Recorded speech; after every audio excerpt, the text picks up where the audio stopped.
back to the Laddie's Garage for the second part of the Supercharged Ls1 Tonner build. It's freezing this morning, so you have to watch me hoodie. I think we're running about 7 degrees outside and it's breezy. Clear day, but cold. Yesterday, part 1 that I recorded, got a fair bit done. Heat exchanger on the front, water pump on the front, supercharger on, belt on. We're definitely getting through it. It's definitely very easy. These kits are very easy to put on, I find.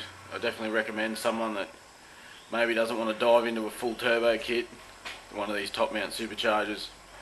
Pretty simple.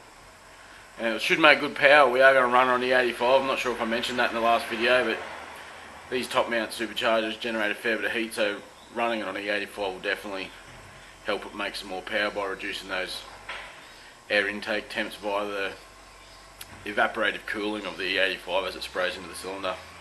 We'll go more into that. But yeah, to get started, I think we're just going to continue on, and I'm going to start working on the water lines for the heat exchange style intercooler on the front. Obviously it pumps water through.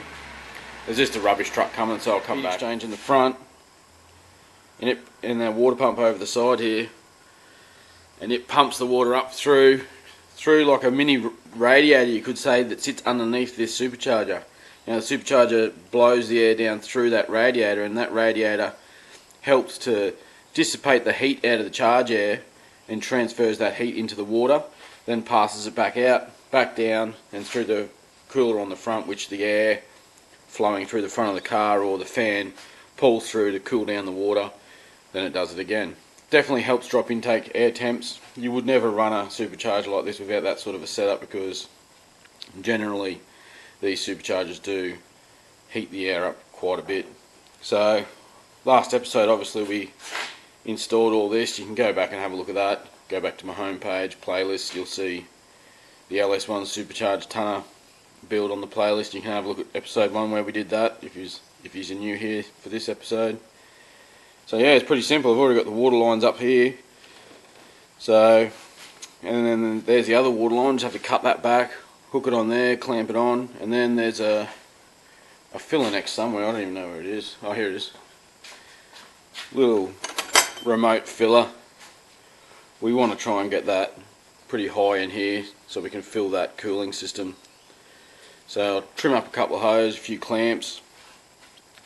That's probably just a good start to get all the joints moving on this cold morning. After that, we're going to start getting stuck into the fuel system and some wiring and stuff. So I'll do a bit, start warming up, and I'll inform you of my progress in a bit. Okay guys, nice little warm-up's done. Water pipes are all buttoned up. Pretty simple stuff.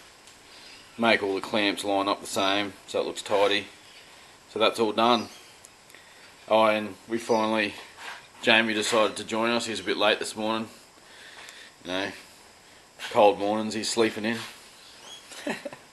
Alright, next thing we're going to move on to is the fuel system. I'm going to try and do my best to explain how we're going to change this, because there's so many different options on how to do your fuel system. So I suppose we'll start with is the standard V8. Now it doesn't matter if you're 1 tonner or sedan or ute, they all use what they call a deadhead system. And a deadhead system basically means that inside this fuel pump assembly there's like a bypass style regulator. So once that fuel pump builds the adequate fuel pressure, which I think is about 53 psi, that's just what it sends down a single line. So it comes out of your fuel pump hat and it pumps 53 psi of fuel, and it'll hold 53 psi all the way down the car. Then comes out the standard fuel line, which is over here, and it feeds the standard fuel rail, which in the old intake manifold's here, and it's deadhead. There's nothing coming out the end of this sort of thing, so to speak, so it just runs. Great design, but once you start getting a little bit of performance and you want to put bigger fuel pumps in there, you really want to move to a return style system, which is now what we have. So we're using the factory line still, feeds the fuel rail through here, then it fuel cross over that back crossover pipe, fills up this fuel rail as well, and then over here we've got our adjustable fuel regulator I should say. Now that will rise fuel pressure 1 psi for every pound of boost, because we have the top hooked up to a boost source in the intake manifold, so that will read boost, and that regulator will actually raise fuel pressure by 1 psi for every pound or psi of boost that it reads. So that's all good and well, but there's going to be leftover fuel that has to leave the system, and that's what they call a return. So that's going to come off the bottom here. Now this car doesn't have a return line, so we've got quite a length of 3/8 line that we're going to put under the car, so we can return the fuel that we're not using back down towards the fuel tank, or actually back down to the swell pot. So that's the first mod, is we've got to run a return line. Now also all this will get changed, because we're actually going to separate the fuel systems. This fuel pump will no longer actually run the engine. This fuel pump will only actually fill the swell pot.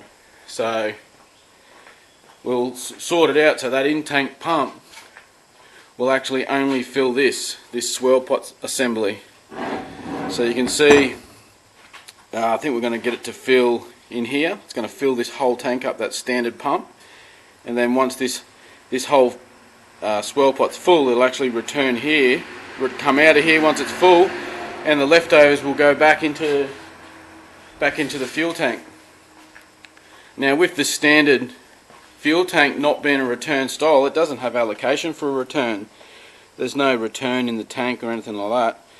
So what I've got is a bulkhead fitting, or a fuel cell fitting with nylon washers, and we're actually going to drill a hole in the fuel tank and sandwich that in with a bit of the special E85 compatible fuel sealant, so that we can actually empty that swell pot back into the fuel tank once it's full.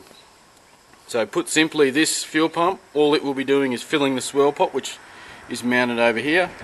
Fills that. Once that's full, it'll dump back into the fuel tank. So that's one side of the fuel system. Now the swell pot is going to feed the engine with its new high horsepower Bosch 044 fuel pump. So the fuel pump from underneath will actually suck the fuel out of the swell pot and then pump the fuel up through the standard line. So we'll make a new line that goes from here back over to the standard line, and then it will pump up into the fuel rail and so forth. But then that return line that comes off the fuel rail here, off the bottom of the reg, those leftover bits of fuel are actually going to go back into the swell pot. So it'll come in this side. So the fuel that the engine doesn't use from that 044 pump will actually come back and keep this thing chockers with fuel. That stays with fuel, and with the other system it will return back into the fuel tank over here. Now that's probably really confusing without seeing it on there, so I might recap once we get all that in, but I thought I'd just give you a bit of a look, if it'll focus, of all the fittings and what have you. It's pretty interesting stuff. So yeah, 044, it's an Aeroflow underbody swell pot, surge tank, whatever you want to call it. So yeah, we'll start doing all this. We are going to have to jack up the car, because we're going to zip tie every probably couple of 100 mils up out of the way. Going to zip tie this to the factory hardline, this return. So we'll get all that started and we'll give you a bit of an update. Okay, we've got the tonner jacked up, ready to run this return line. Now the return line is going to come from the bottom of this regulator down in around where these heater pipes are, or heater hoses, and then bend back around and dip down along the chassis rail where it follows the, I don't know if you can see it in there, the factory fuel line. I'm going to start zip tying in there now. It is returning to the tank, it's not coming to the fuel rail, so you don't really have to worry as much about the temperature, but I still like to do what I can. So I've got this heat sleeving to put over that fuel line. It's like a full insulated fiberglass thing. I always use this stuff, it's good stuff. So I've got a decent length of that, and I'm going to wrap that first section where it comes down around here, in around these pipes, to try and give it as much protection as possible. Just save the fuel from getting too hot when it's getting sent back to that swell pot.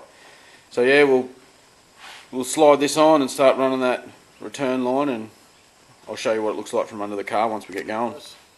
Under the car, running this return line.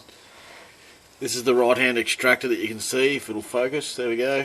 And just up above it there, a little point, that's our return line wrapped in that insulation. Now, it's pretty hard to get under here and see, but it's as far away and zip tied every 150, maybe 200 mil down the factory line. And then you can see it wraps up there, furthest point away, still insulated. You can actually see it up through there, poked away. Comes along, just plenty of zip ties are cheap. And then I'll swap sides, starts running towards the back. And then we run into this underbody cover for the factory lines. There's not enough room inside there, so we've utilised some of the standard bolting points and used some insulated P-clamps there, a couple of zip ties there, and then focus again, poor thing, a couple more P-clamps, and that gets us to the back of the cab. So yeah, she's nice and strapped up. I'm happy with that. So now we can get up in the back there and run this into the surge tank. Okay, moving on with that fuel system. You can see that return line we've just got poking up here. It'll eventually go onto that barb there. Got the surge tank or swirl pot, whatever you want to call it, mounted back up. Now we're moving on to installing that return bung into the return bulkhead, I should say, into the fuel tank here. So big screwdriver and hit this ring off and get the fuel hat out so I can reach in and put the nut on the back. I'm going to utilise these standard plastic fittings because this 3/8 line will just push on. You know, we're on a bit of a budget, so we can push that on and use a hose clamp there.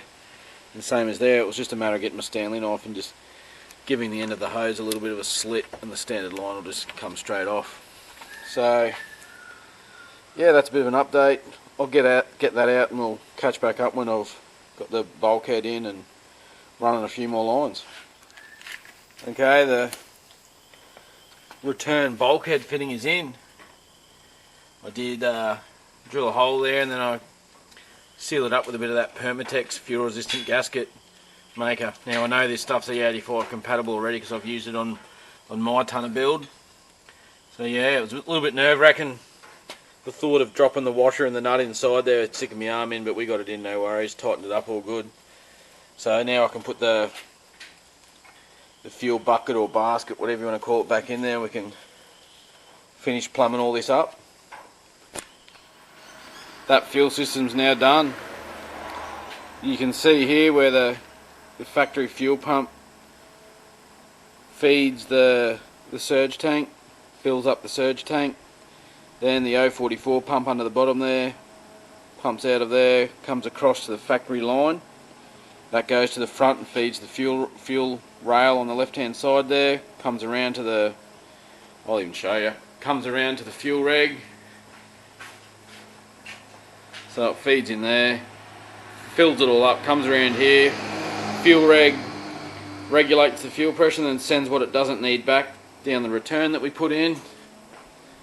The return comes up here, dumps what it doesn't want back into the surge tank, and then when the surge tank's chockers with fuel, it will then empty itself back into the main fuel tank via this bulkhead fitting we put in. Pretty simple setup, pretty budget, you know, 3/8 rubber hose and barb fittings and hose clamps, but it does the job and it looks alright. It's not a top 80 car from Summernats or something like that, so it does the job perfectly. So now it's going to be time to do the wiring, fuel pump wiring. So I like to use these quick fuel universal fuel pump kits. I've got one in my tonner as well, it works perfect.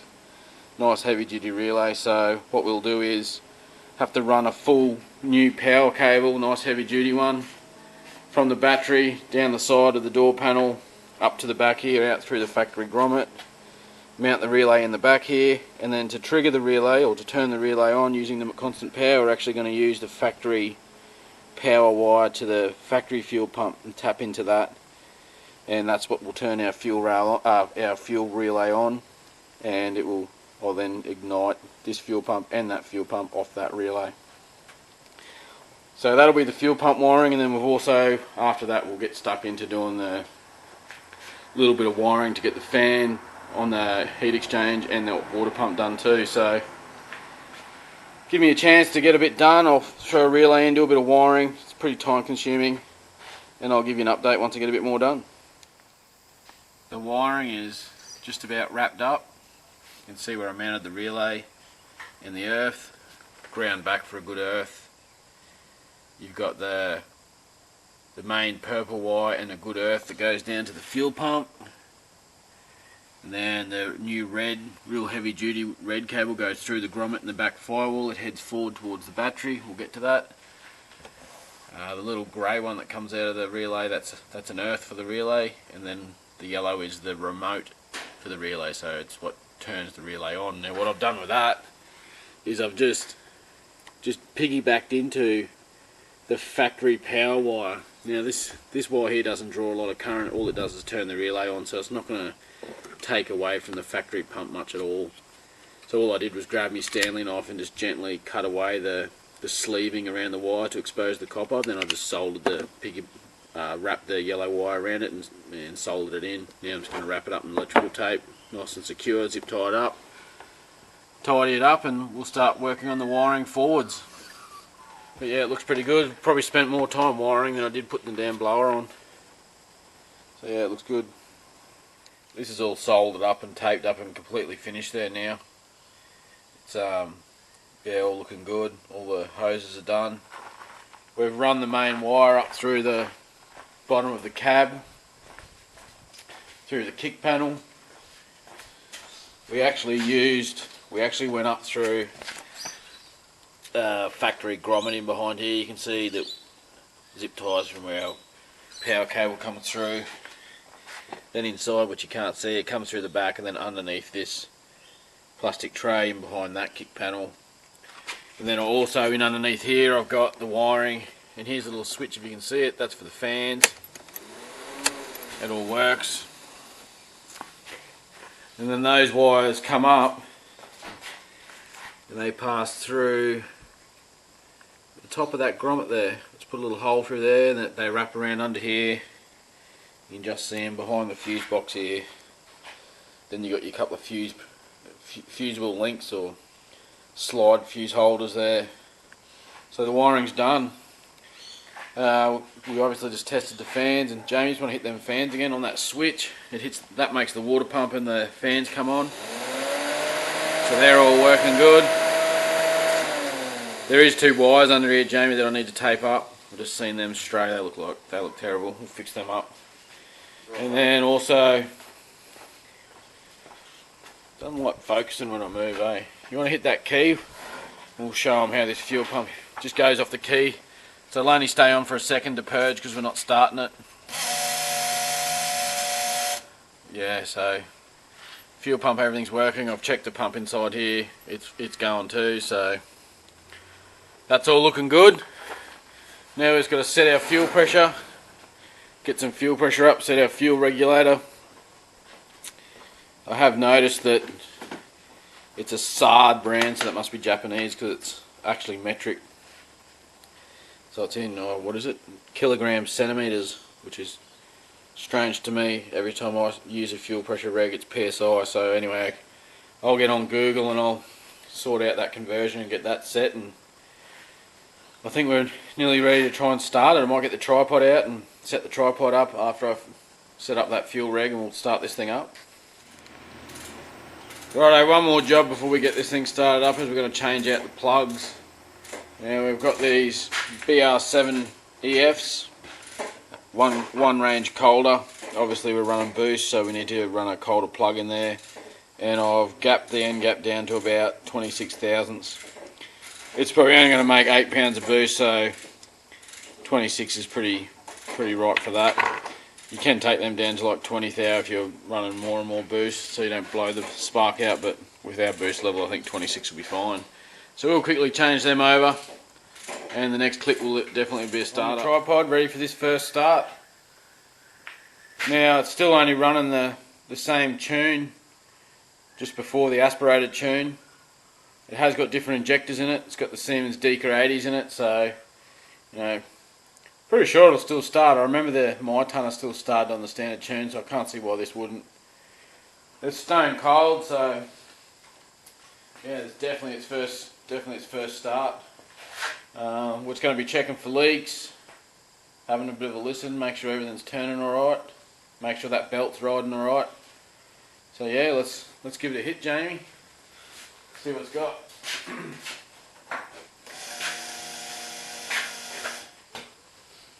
Yep, hit it.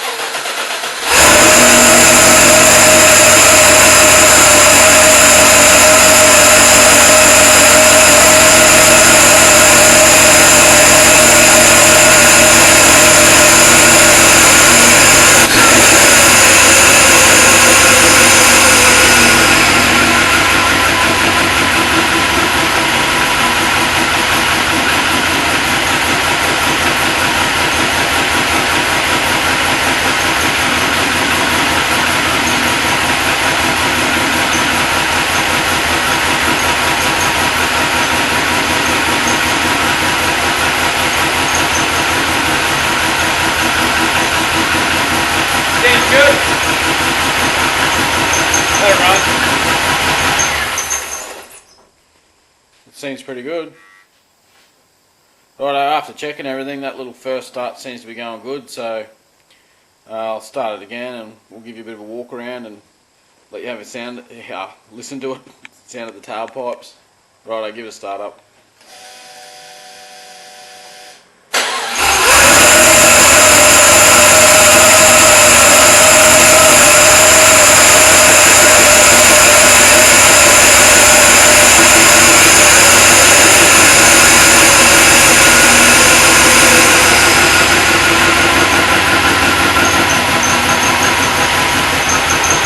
A little belt squeak there.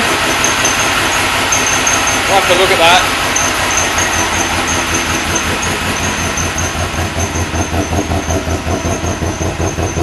It's not really tuned, but it still sounds super grumpy.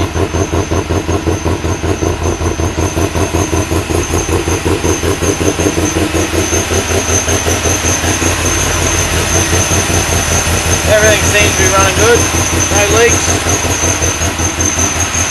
Got a bit of a belt squeak. I'll have to play with the alignment a little bit.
Sounds pretty gnarly.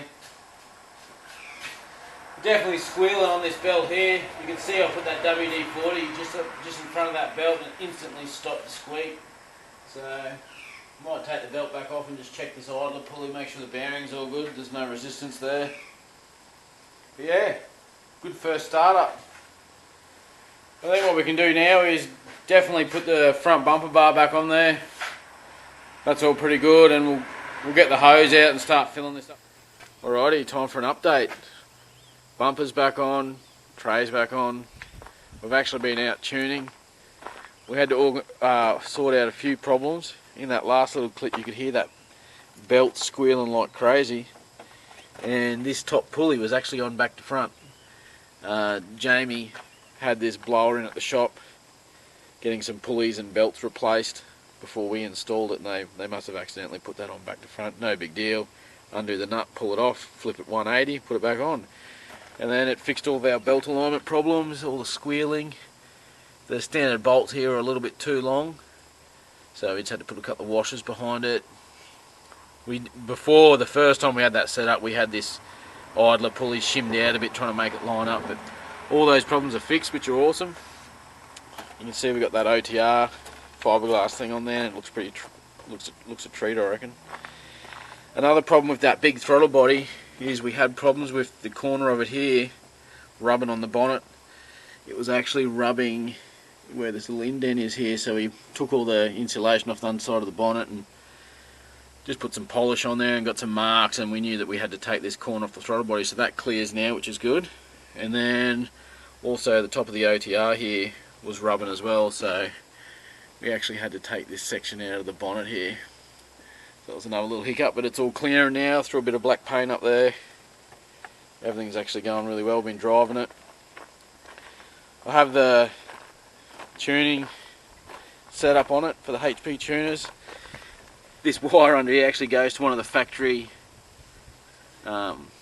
oxygen sensor bungs in the exhaust, and then I put my own AEM oxygen sensor in there for the wideband. I just run it up through the window. It's pretty ghetto. Got the air fuel gauge in there, HP tuners dongle, and obviously my laptop. Pretty hard to see there, but just been doing the final fuel trims for it. One thing I will say is these Chinesey big throttle bodies, the idle control valve that they come with, absolute junk. I had so much trouble to get this thing to idle and all that sort of stuff because of it, and then we changed over to a factory one out of the factory throttle body, and finally we have some idle control, and it actually is running pretty good. So I'm actually just doing the final tweaks and touches to the tune so we can take the tuning rig out of it, maybe give it a bit of a wash and give it a couple of rips up the street so you can see how this thing sounds. It's actually fully tuned. It's been about a week. Jamie's been driving around with no issues. Oh, maybe a slight issue of some stalling when it starts to get a little bit warm at traffic lights, starts to get a bit grumpy and stalling out, so a little bit of touch-ups to do on the tune, but all in all it's ready to it's definitely ready to rip. I don't know if I've given you like a sound check of what this thing sounds like through this intake, but it sounds pretty good. How about we just start it up, Jamie, and just like give it a couple of revs so I can hear it. This has obviously been driven here just recently, so it's warm. And give it a couple of decent revs to listen to this intake. It sounds so good.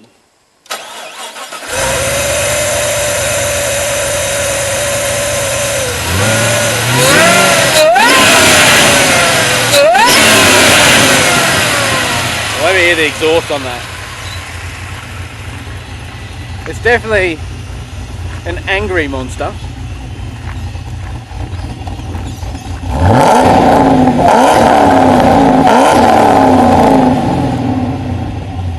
Brutal. Yeah. Oh, she nearly stalled. I see what you mean. Yeah. Oh. Alright guys, we might even just go for a drive, maybe try and get some in-car view, and maybe even, I don't know, do some drive-bys, Jamie, and I'll film you. Yep, let's do it. Yeah. Yeah, alright, we'll go and do that, and then of course the comparison as well coming up as well. But yeah, we'll go and do some drive-bys first.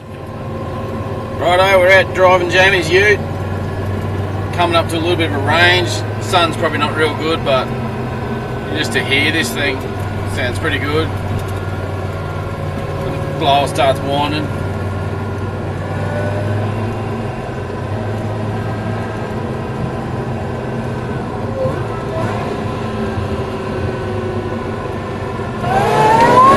Oh, wow! Definitely wants to spin.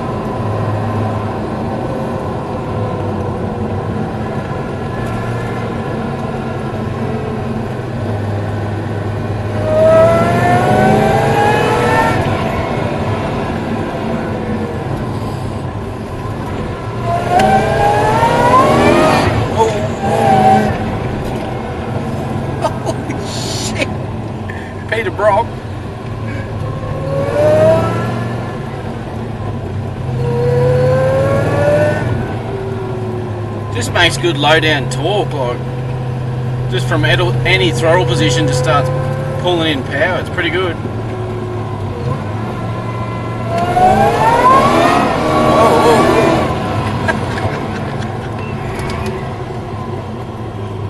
Alrighty.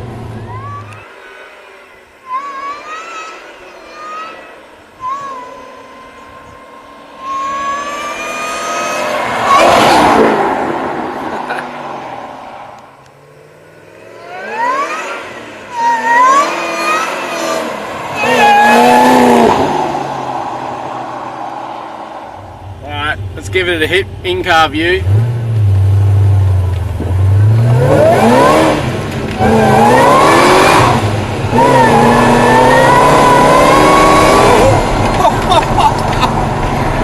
Oh, spinning third.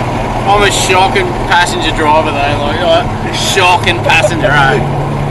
Dude, I get antsy so easy. Alright, couple of pulls there for you. Listen to it screaming past. It does sound really good. Yeah, I'd be pretty happy with the sound of it, that's for sure. And it certainly makes smoother power than the turbo setup, I can tell you. Jamie's let me drive it, and the first thing I noticed is how easy it is to pedal. Like as a drift car, that would be quite fun. Heaps of throttle control, just power on tap. You can sort of just pedal through the power skid, so to speak. So it's actually a lot of fun. But I suppose we really need to go and do the old acceleration comparison on the highway with my ute, because after reading all the comments, there's definitely a lot of people excited about that. So out we go to the highway. And I was also thinking, you know, there's my ute. I was also thinking, you know, I'll run him on my 11 pound, which is what I normally run, full boost, and I've got the adjustable boost control there, so might even run on the same boost as well, just to get a comparison. So yeah, well, I'll prep my ute up, get it warmed up, and we'll head out. Ready when you are.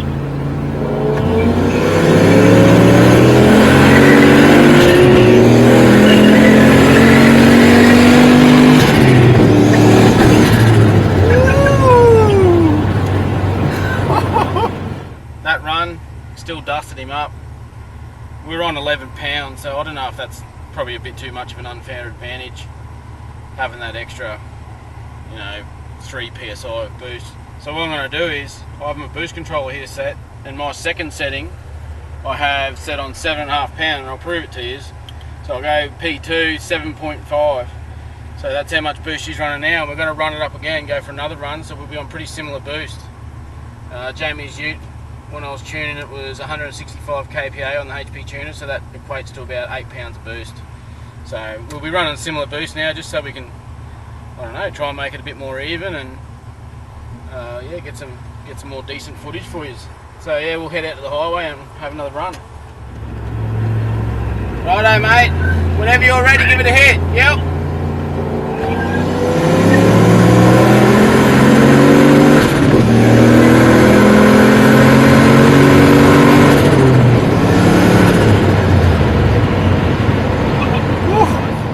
That was a bit of fun, that's for sure. We just got back. I suppose when we talk about runs up the highway like that, it's pretty hard for a supercharged car to really compete with a turbocharged car. I mean, in that first run, as an overview, you know, I was on the boost controller. I actually launched in third gear on the 7.5 setting, and then as soon as I knew it wasn't going to spin, I then brought the 11 pounds in. So you can sort of see that in that run. It just comes in a rush, and then, you know, obviously the turbo top end just goes flying by. You know, in a perfect world, if we had great traction and we were racing from a dig right down low, I think the blower car would go really well. That low down torque, if we had good traction. It's kind of hard to do dig racing easily. So yeah, but all in all, it was pretty good on the even setting when we were both on about 8 pounds. Pretty good run. Low down in the RPM range, you could see the blower was definitely pulling, but yeah, that top end rush of the turbo again, it's pretty full on.